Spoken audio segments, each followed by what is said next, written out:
दोस्तों एक बार फिर से स्वागत है आपका पढ़ो ऑनलाइन के प्लेटफॉर्म पे।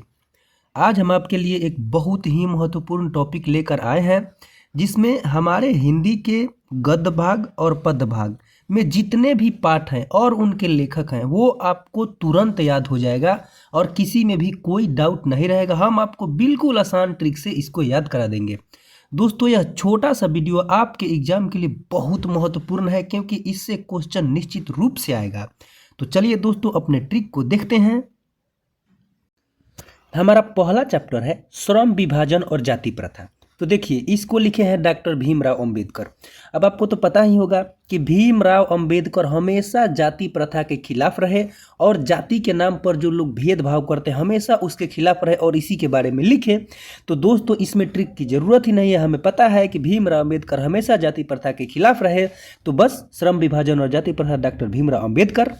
चलिए हमारा दूसरा चैप्टर है 20 के दांत और इसके लेखक है नलिन बिलोचन शर्मा।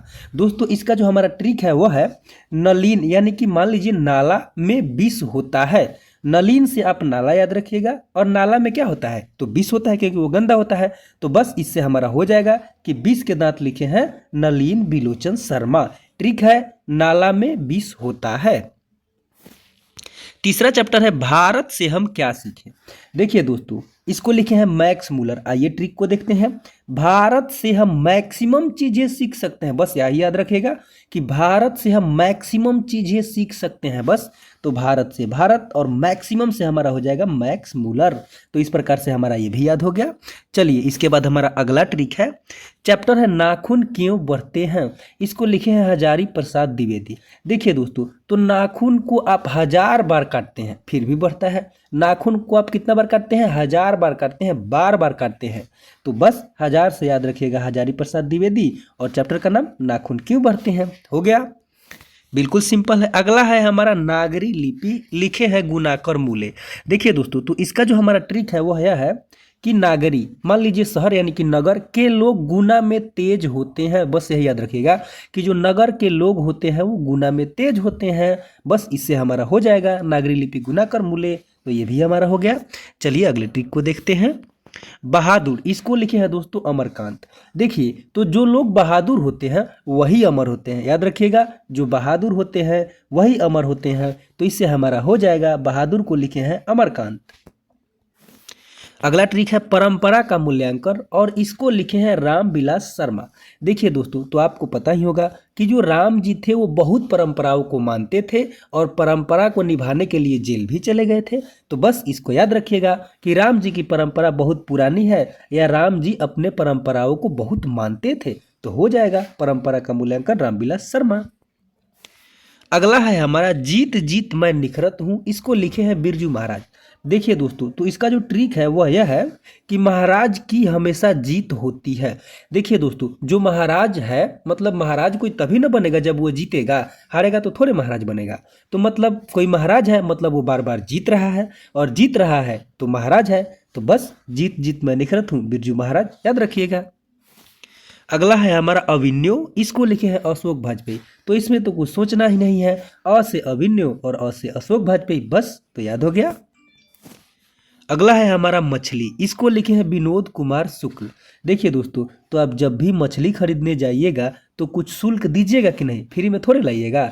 तो बस मछली खरीदने जाते हैं तो हम शुल्क देते हैं। तो इसी से याद हो जाएगा कि मछली को लिखे हैं विनोद कुमार शुक्ल। हो गया हमारा। अगला है हमारा नौबत खाने में इबादत। तो इसको लिखे हैं यतीन्द्र मिश्र। देखिए दोस्तों तो जो नौबत खाना होता है उसमें मिश्री जैसी मिठास होती है, याद रखिएगा, तभी तो लोग उसमें बार बार जाते हैं। तो बस नौबत खाने में मिश्री जैसी मिठास होती है। तो इससे हमारा बन जाएगा कि नौबत खाने में इबादत कौन लिखा है तो यतीन्द्र मिश्र। ये भी हो गया। अगला है हमारा शिक्षा और संस्कृति और इसको लिखे हैं महात्मा गांधी। देखिए दोस्तों तो इसमें तो कुछ सोचना ही नहीं है कि शिक्षा और संस्कृति के बारे में कौन बात करेगा या कौन हमेशा बात करते हैं तो महात्मा गांधी, इसीलिए तो वो महान है। तो बस इसमें कुछ सोचना नहीं है, सीधा शिक्षा और संस्कृति हमारा है महात्मा गांधी। दोस्तों इसके बाद हम अपने काव्य खंड को देख लेते हैं। पहला चैप्टर है हमारा राम नाम बिनु बिरथे जागी जन्मा। दोस्तों तो इसको लिखे हैं गुरु नानक। देखिए अब जो गुरु नानक है वो हमेशा राम का नाम लेते हैं, याद रखिएगा, जो गुरु नानक है हमेशा राम का नाम लेते हैं तो राम के ऊपर ही लिखेंगे। तो बस इसका हो जाएगा गुरु नानक। और चैप्टर क्या है, तो राम नाम बिन बिरथे जागी जन्मा, कौन लिखा है, गुरु नानक, क्योंकि ये हमेशा गुरु का नाम लेते हैं। इसके बाद है प्रेम आयनी श्री राधिका। देखिए दोस्तों, तो इसको लिखा गया है रसखान के द्वारा। देखिए अब आप इससे एक ही बात याद रखिएगा कि रस पीने वाला व्यक्ति प्रेम में पड़ जाता है, या प्रेम रस, याद रखिएगा, बस इसी से हो जाएगा प्रेम रस। जो दोस्तों प्रेम का रस होता है वो बहुत मीठा होता है, अच्छा होता है, यानी कि प्रेम का रस पीना चाहिए। तो बस इसमें जो प्रेम आयनी श्री राधिका है वो रसखान के द्वारा लिखा गया है, हो गया। अगला है हमारा अति सुधो स्नेह को मार्ग है, इसको लिखे हैं घनानंद। देखिए दोस्तों इसका हमारा ट्रिक क्या है, सच्चे स्नेह से ही आनंद मिलता है, याद रखिएगा, स्नेह से आनंद मिलता है, बस हो गया, स्नेह से आनंद मिलता है, मतलब अति सुगो स्नेह को मार्ग है, स्नेह आ गया, और आनंद से घनानंद, तो हो गया अति सुगो स्नेह को मार्ग है, कौन लिखा है, तो घनानंद। आप बस यही याद रखिएगा कि स्नेह से आनंद मिलता है। अगला है हमारा स्वदेशी, इसको लिखे हैं प्रेमघन। देखिए दोस्तों, तो स्वदेशी का मतलब होता है देश, अपना देश, तो बस अपने देश से प्रेम करो, तो हो गया अपने देश से प्रेम करो, मतलब कि स्वदेशी कौन लिखा है, प्रेमघन, मतलब स्वदेश से प्रेम करो, तो बस ये भी हमारा याद हो गया। उसके बाद है भारत माता। देखिए दोस्तों इसको लिखे हैं सुमित्रा नंदन पंत। इसका हम एक आसान ट्रिक बनाए हैं जो आप कभी नहीं भूलिएगा। भारत माता में सबसे अंत में क्या है, त है, और सुमित्रा नंदन पंत में भी लास्ट में त है, तो बस इसी से आप इसको याद कर लीजिएगा। इसके बाद है हमारा जनतंत्र का जन्म, और इसको लिखे हैं रामधारी सिंह दिनकर। देखिए दोस्तों इसका ट्रिक क्या है, दिन यानी कि जो दिनकर है वो निकलते ही नया जन्म होता है। देखिए दोस्तों दिनकर का मतलब होता है सूर्य, और सूर्य जब निकलता है तो समझिए कि नया जन्म हो जाता है आदमी का। तो बस दिनकर जो है सूर्य, और निकलने से नया जन्म, तो बस दिनकर से रामधारी सिंह दिनकर, और जन्म से जनतंत्र का जन्म, याद रखिएगा। उसके बाद चैप्टर है हिरोशिमा, इसको लिखे हैं अज्ञेय।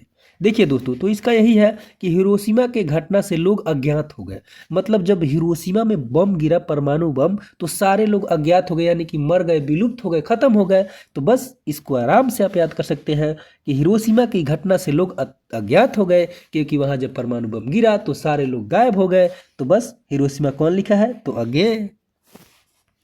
इसके बाद है एक वृक्ष की हत्या। देखिए दोस्तों इसको लिखे हैं कुंवर नारायण। तो इसमें हमारा क्या ट्रिक है, कुंवर मतलब मान लीजिए राजकुमार, अब कोई राजकुमार है तो अपने क्षेत्र में पेड़ कटने से बचाएगा ना, यानी कि वृक्ष को बचाएगा ना, तो बस हो गया, यानी कि एक वृक्ष की हत्या कुंवर नारायण, हो गया इसका ट्रिक। अगला है हमारा हमारी नींद, इसको लिखे हैं बीरेन डंगवाल। देखिए दोस्तों मान लीजिए हम कभी जब नींद में होते हैं तो सपना देखते हैं कोई डरावना सा, तो दंग नहीं रह जाते हैं। तो बस इसी को याद रखिएगा कि हम सपना देख रहे थे तो दंग रह गए, या नींद में लोग दंग रह जाते हैं, तो दंग से हो जाएगा डंगवाल, और नींद से हो जाएगा हमारी नींद। तो हमारी नींद कौन लिखा है, बीरेन डंगवाल। इसके बाद है हमारा अक्षर ज्ञान। दोस्तों इसको लिखा गया है अनामिका के द्वारा। तो बस इसमें कुछ नहीं सोचना है, सीधा अ से अक्षर ज्ञान, अ से अनामिका, याद रखिएगा। इसके बाद है हमारा लौट कर आऊंगा फिर, और इसको लिखे हैं जीवनानंद दास। देखिए दोस्तों कितना सिंपल है। अगर अक्सर आप देखते होंगे किसी गाड़ी वगैरह पर लिखा रहता है कि जिंदा रहे तो फिर लौट कर आएंगे, या जीवन रहेगा तो फिर लौट के आऊंगा, या जीवन रहा तो फिर मिलेंगे, यानी कि फिर लौट के आएंगे। तो बस जीवन से हो जाएगा जीवनानंद दास, और फिर लौट के आऊंगा से क्या हो जाएगा, लौट कर आऊंगा फिर, बस यही याद रखना है। इसके बाद है मेरे बिना तुम प्रभु। देखिए दोस्तों इसका हम क्या ट्रिक बनाए हैं कि प्रभु के बिना जीवन अधूरा है, याद रखिएगा।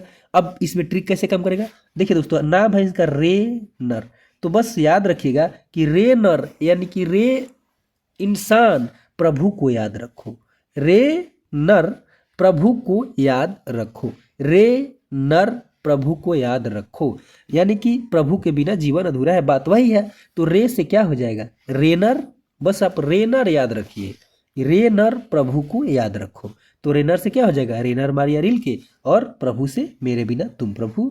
तो दोस्तों बहुत बहुत धन्यवाद आपका हमारे साथ वीडियो में लास्ट तक बने रहने के लिए। अगर आपको अभी भी कोई डाउट है और किसी भी सब्जेक्ट के किसी टॉपिक पर अच्छा से उसको समझना है या कोई ट्रिक चाहिए तो हमें कमेंट बॉक्स में ज़रूर बताइए। अब आप हमको कमेंट करके बताइएगा कि अविन्यो पाठ कौन लिखा है। दोस्तों भूलिएगा मत, अविन्यो पाठ के लेखक का नाम आप कमेंट में ज़रूर बताइएगा। मिलते हैं अगले वीडियो में।